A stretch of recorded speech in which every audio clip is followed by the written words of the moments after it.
ఎంతో టేస్టీగా ఉండే పులిహోర అయితే రెడీ అయిపోయింది. మరి కలర్‌ఫుల్‌గా గూడా కనిపిస్తుంది గదా! టేస్ట్ అయితే అదిరిపోతుందండి. ఇలా చేసుకుంటే చిటికెలో చేసుకోవచ్చు ఈ పులిహోరని. మరి ఇది వచ్చేసి మార్నింగ్ టిఫిన్ కింద, మధ్యాహ్నం లంచ్ బాక్సుల్లో కూడా 2 విధాలుగా ఉపయోగపడుతుంది. ఇంక మనకి టైం తక్కువ ఉన్నప్పుడు మార్నింగ్ అప్పుడు పిల్లల స్కూల్ టైమ్ అవుతుంది. మళ్ళీ పెద్దవాళ్ళకి ఆఫీస్ టైమ్ అయిపోతా ఉంటుంది గదా! అలాంటప్పుడు మనకి చిటికెలో ఈ పులిహోరనైతే కలిపేసుకోవచ్చు. ఇప్పుడు దీనికి కావాల్సినవి మన వీడియోలో చూసేద్దాము. ఇప్పుడు చూడండి, ఇక్కడ 2 కప్పుల రైస్‌నైతే మనము రెడీ చేసుకున్న తర్వాత, రెడీ అయిన రైస్‌ని వేరొక గిన్నెలోకి తీసుకొని ఇలాగ చల్లారబెట్టుకోవాలి. ఇప్పుడు దీనికి పోపు దినుసులు చూసేద్దాము. 4 పచ్చిమిర్చిని సన్నగా కట్ చేసుకోవాలి. ఎండుమిర్చి ఒక 4 తీసుకోవాలి. ఒక స్పూను ఆవాలు, ఒక స్పూన్ జీలకర్ర, ఒక 2 టేబుల్ స్పూన్లు మినపప్పు, 2 టేబుల్ స్పూన్లు శనగపప్పు, పావు కప్పు పల్లీలు, 2 రొమ్మల కరివేపాకు, ఇవన్నీ కూడా ఇలా రెడీ చేసి పెట్టుకున్న తర్వాత ఒక నిమ్మకాయని కట్ చేసి అలాగే రెడీ చేసి పెట్టుకోవాలి. ఇప్పుడు మనము ఒక కడాయిని తీసుకొని స్టవ్ పై పెట్టి స్టవ్ ఆన్ చేసుకొని 2 టేబుల్ స్పూన్లు నూనేసి, నూనె వేడెక్కిన తర్వాత పచ్చిమిర్చిని, అలాగే ఎండుమిర్చిని, కరివేపాకుని వేసుకోవాలి. ఇక్కడ వచ్చేసి ఫ్రెష్ కరివేపాకు అనుకోండి, మనకి పులిహోర అనేది చాలా టేస్టీగా సువాసనతో చాలా బాగుంటుంది. అలాగే ఎండుమిర్చిని కూడా వేసుకున్నాం కదా, ఎండుమిర్చిని కొంచెం కట్ చేసి వేసుకోవచ్చు మీకు ఇష్టమైతే, లేదంటే ఇలా పొడుగ్గా ఇలా కాయల పలంగా కూడా వేసుకోవచ్చు ఎండుమిర్చిని.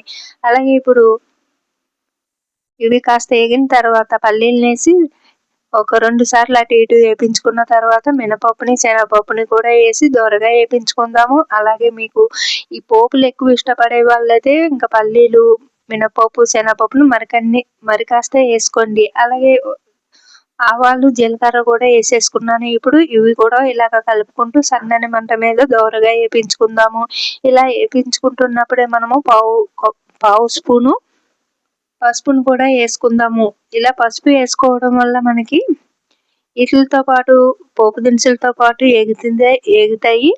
ఇంకా పసుపు వాసన అనేది ఉండదు మనం పులిహోర తినేటప్పుడు. మంచి కలర్‌తో చాలా బాగుంటుంది ఇలా పసుపు అనేది వాసన లేకుండా. చూడండి, ఇక్కడ వచ్చేసి పావు స్పూన్ పసుపు, అలాగే ఒక స్పూన్ సాల్ట్ కూడా వేసి వేపించుకుంటున్నాను.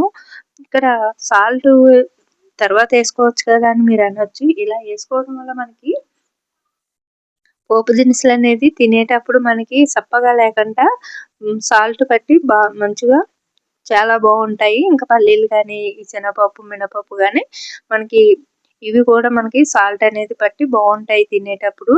ఇలాగంతా కలిసేటట్టు కలుపుకొని స్టవ్ ఆపేసుకొని ఇప్పుడు మనము నిమ్మ చెక్కని రసం తీసుకుందాము. మనము రసం తీసుకునేటప్పుడు డైరెక్ట్గా అందులో పిండకంట ఇలాగ గరిటలోకి పిండుకుంటే మనకి విత్తనాలు ఉంటాయి కదా, ఆ విత్తనాలు ఆ సీడ్స్ అనేవి మనకి ఇందులో పోపు దినుసుల్లో పడ్డాయి అనుకోండి, పులిహోర కలిపేస్తాం కదా, ఇంకా పులిహోర కలిపినప్పుడు చేదుగా అనిపిస్తాయి పులిహోర తినేటప్పుడు. కాబట్టి మనం ఇలాగా ఈ గరిటలోకి అయితే ఇలా పిండుకోవాలి రసాన్ని. ఇలా రసాన్ని తీసుకుని మనము ఇప్పుడు ఎలా తీయాలి అంటే, మనము సైడ్కి ఈ కడాయి సైడ్కి వంపాలన్నమాట. మీకు చూపిస్తాను చూడండి. ఇలాగా ఇక్కడ చూపిస్తున్నాను చూడండి. ఇలాగా సైడ్కి వంపితే రసం అంతా కిందకి వెళ్ళిపోతుంది. ఈ సీడ్స్ ఇలా ఉండిపోతున్నాయి కదా, ఇప్పుడు వీటిని పక్కన పెట్టేసేయాలి సీడ్స్ని. ఇప్పుడు ఈ పోపు దినుసులు అంతా కలిసేటట్టు కలుపుకోవాలి. అలాగే మీకు పులుపు ఎక్కువ తినే వాళ్ళైతే 2 కప్పులు రైస్కి ఒక కాయ మొత్తం వేసేసుకోండి. లేదు రసం తక్కువ ఉండి పులుపు తక్కువ ఉన్న నిమ్మకాయ అయితే నిమ్మకాయ మొత్తం పడిపోతుంది. ఇంకా మొత్తం వేసుకోవాలి నిమ్మకాయ రసం అంతాని. ఇప్పుడు నేనైతే హాఫ్ చెక్క పిండుకున్నాను కదా, సరిపోకపోతే మరి కాస్త మనము పులిహోర అనేది కలిపేటప్పుడు వేసుకోవచ్చు. ఇప్పుడు మనం స్టవ్ ఆపేసుకున్నాం కదా, ఈ పోపు దినుసులన్నీ బాగా రసం అంతా కలిసేటట్టు కలిపేసుకుని ఇప్పుడు మనం చల్లారబెట్టుకున్న అన్నంలోకి అంటే రైస్లోకి వేసేసుకోవాలి ఈ పోపు దినుసులు. ఇలా పోపు దినుసులు వేసేసిన తర్వాత ఇవి కాస్త వేడిగా ఉంటాయి కాబట్టి గరిటెతోటి అటు ఇటు కొంత కలుపుకోవాలి. తర్వాత చేతితోటి కలుపుకోవాలి.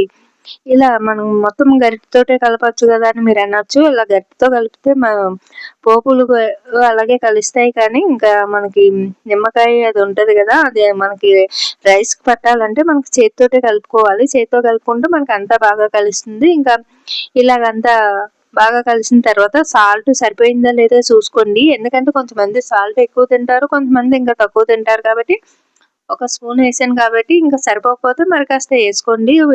సాల్ట్, కారం అనేది ఎవరు తినేదాన్ని బట్టి వాళ్ళు వేసుకోవాలి. ఇంకా వేరే అంటే అనుకోండి, అన్ని లెక్కల్లోగానే ఉంటాయి కానీ కారము, సాల్ట్ అనేది ఎవరు తినేదాన్ని బట్టి వాళ్ళు వేసుకోవాలి. కొంచెమంది స్పైసీ ఇష్టపడతారు కదా, కొంచెమంది తక్కువ తింటారు కాబట్టి తక్కువ వేసుకోండి. అన్నీ ఇలాగా మొత్తం కలిసేటట్టు కలిపేసుకొని ఇలాగ పైన ఇలా కరివేపాకు, ఇలాగ పచ్చిమిర్చి, ఇలా ఎండుమిర్చి వచ్చేటట్టు ఇలాగ పైన సర్దుకోండి. చూడడానికి నీట్గా ఇలా కనిపిస్తుంది అనమాట. ఇలా చూడండి, ఇలా అంతా ఇలా కలుపుకోవాలి. ఇలా కలుపుకుంటూ మనకి ఇలా గిన్నెలో చూడడానికి బాగుంటుంది. ఇలాగా ఈ అంతా రెడీ అయిపోయిన తర్వాత ఇంకా మనకి ఇప్పుడు బాక్సుల్లో పెట్టడానికి కానీ లేదా మార్నింగ్ టిఫిన్ కింద కానీ కూడా ఉపయోగించుకోవచ్చు. 2 రకాలుగా కూడాని ఎంతో టేస్టీగా ఉండే కలర్ఫుల్గా కనిపిస్తున్న పులిహోర అయితే రెడీ అయిపోయింది. చూడండి ఎంత కలర్ఫుల్గా కనిపిస్తుందో, టేస్ట్ కూడా సూపర్ ఉంటుందండి. ఇలా చేసుకుంటే చిటికలో చేసుకోవచ్చు. మరి మన దగ్గర టైం తక్కువ ఉంటున్నప్పుడు ఇలా చేసి పిల్లలకి, పెద్దలకి అందించండి. చాలా ఇష్టంగా తింటారు.